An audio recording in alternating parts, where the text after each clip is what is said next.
prior to our Series A raise, we had 7 seed fundings of over $20 million. So we've used all that money to really get to that point, basically get to market. And you have to overcome a lot of engineering hurdles. Our pathway to clearance, at least in the US, is probably the most difficult pathway. It's a high voltage device. It's basically a lightning bolt in your hand. So to get through those engineering milestones and to get through that pathway is quite an accomplishment in itself. And we knew that our first device wasn't perfect. I mean, no device is.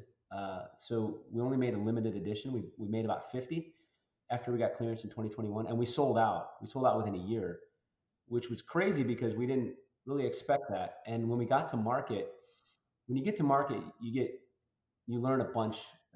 You have to really do your customer discovery. And we took all of that information, all of that feedback, and we incorporated it into our second device, which we expect FDA clearance in a few weeks, in early June.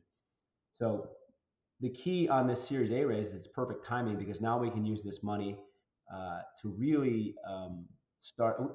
And what's funny is we did all this with no marketing. We had a zero marketing budget. All our money was allocated towards the engineering and also the quality control and to get to the FDA. So to sell out of your first device is quite incredible considering we did zero marketing. I mean, zero marketing, other than some social media stuff. And we wanted a limited edition. We took all this feedback and we incorporated into this new device, battery-powered wireless device, which we believe is just a light year step ahead of M01. We believe it's really special. We don't plan on replacing doctors. We don't plan on replacing radiologists. We plan on complementing them. Much like an EKG, if you've ever had an EKG, you put the leads on your chest. There's a package in there that gives you sort of an idea of what you have. You have a left bundle branch block. You're in ventricular tachycardia.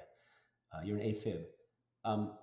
That machine is not replacing a cardiologist. It's not replacing a physician. It's complementing the physician. And we want to be careful in that. We're not trying to take out radiologists. We're not trying to take out orthopedic surgeons. We're trying to make their job even easier. You know, there's so many X-rays that are taken every day, whether they're in the ICU, whether they're in urgent cares, whether they're in my clinic in orthopedics. It becomes very, very difficult to get sort of these, we call stat reads or these, quick reads. And sometimes you just need help. And what we can do with all these AI, there's so many artificial intelligence companies around the world in medicine. There's ones that do fracture detection. There's ones that do distal radius detection. There's ones that do osteopenia, osteoporosis detection. You name it. They can do growth plate. They can estimate how tall you're going to be. There's so many of them. And I think the problem with that is they don't always have the vehicle to use that software. Software can only be implemented on a hardware platform. We have the hardware. We're actually going to patients' homes. They're coming to our clinics. We're in surgery where we're actually getting the X-ray. So we can provide that vehicle to use that software package, and then they can use our platform. We can download their software package and then implement their ideas, their AI. I'm grateful and excited about what we've been able to overcome, but I'm actually more excited about the future because now we've kind of opened up, in a good way, Pandora's box of what's next. When we go to trade shows and we talk to people, and we've talked to tens of thousands of people, almost every week we get a new idea. And when you talk about robotics, surgery,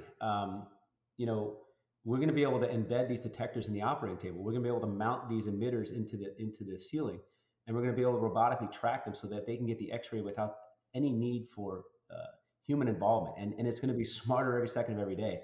And they're going to know we're going to use these AI systems to make us smarter. So if I'm doing a hip fracture, my X-ray can go immediately to how I like it, and it can get an internal and external oblique, and get an AP, and get a lateral, because we can now track an X-ray in 3D through an operative field, and that can make a surgery faster and more accurate.